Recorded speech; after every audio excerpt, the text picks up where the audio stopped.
Hola, ¿cómo están? Bueno, mi nombre es Carla Jaramillo y les voy a seguir hablando sobre el capítulo 7, la concepción o elección del diseño de investigación. A continuación es el tema de cuál es el tercer requisito de un experimento. Bueno, esto se trata acerca de la validez interna, es decir, de un grado de confianza el cual tienen los resultados del experimento y se interpretan adecuadamente para que sean válidos. Estos se dan a través de un control y se puede determinar en forma de una relación casual y si este no está, no se puede dar dicha relación. Las fuentes de invalidación interna se tratan de las explicaciones rivales frente a las explicaciones de que las variables independientes afectan a las dependientes. Las evaluaciones de las fuentes de la invalidación interna se dan a través de la validez interna, las mediciones de la variable dependiente al control en un experimento. La validez interna trata sobre la calidad del experimento y se logra cuando hay control.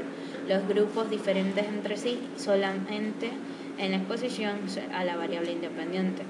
Las mediciones de la variable dependiente son confiables y válidas cuando el análisis es el adecuado para el tipo de datos que estamos manejando. Y el control en un experimento se alcanza eliminando esas explicaciones rivales o fuentes de invalidación. ¿Cómo se logran el control y la validez interna? Bueno, esto se da a través de un experimento el cual logra la validez interna y se alcanzan mediante las dos siguientes opciones. 1. Varios grupos de comparación. 2. La equivalencia de los grupos en todo, excepto en la manipulación de la o las variables independientes. Varios grupos de comparación. Bueno, esto de aquí se da mediante un experimento, el cual debe ser por lo menos 2 grupos para poderlos comparar. Es decir, si se tiene un grupo, no es posible saber con certeza si influyeron las fuentes de invalidación interna o no. También se debe decidir en tener un solo grupo en el experimento.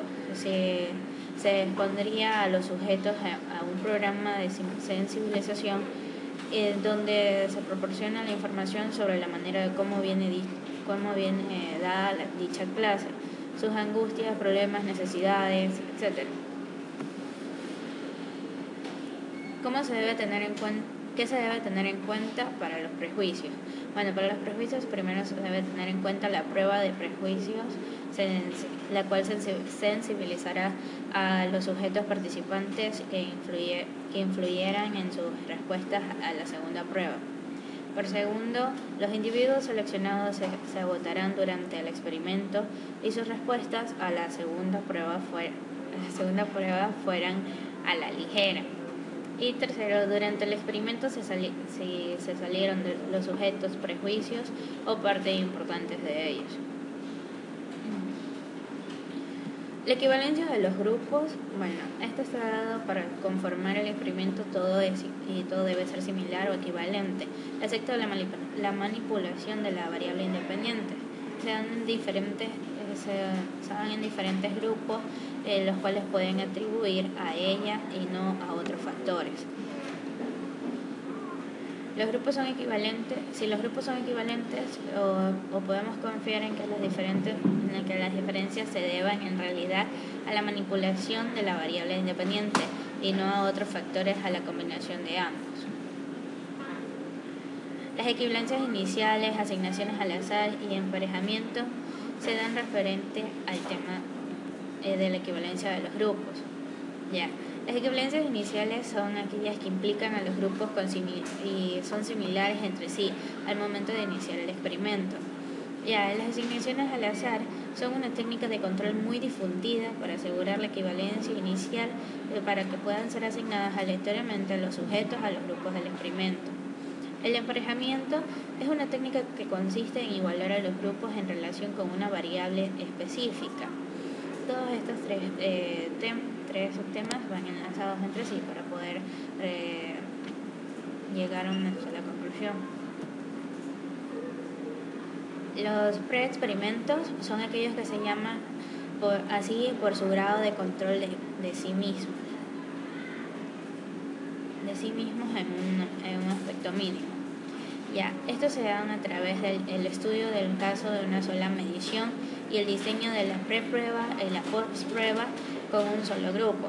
El estudio del caso con una sola medición es aquella que administra un estímulo o tratamiento a un grupo y después aplicar una medición de una o más variables. El diseño de preprueba, postprueba con un solo grupo es una previa al estímulo o tratamiento experimental, el cual es administrativo. Los experimentos puros son aquellos que reúnen los datos, los dos requisitos para lograr el control y la validez interna. Esto se da a través de los grupos de comparación y equivalencia de los grupos. Los experimentos puros se dan a través también del diseño con postprueba únicamente y grupo de control. Es decir, recibe el tratamiento experimental y el otro no.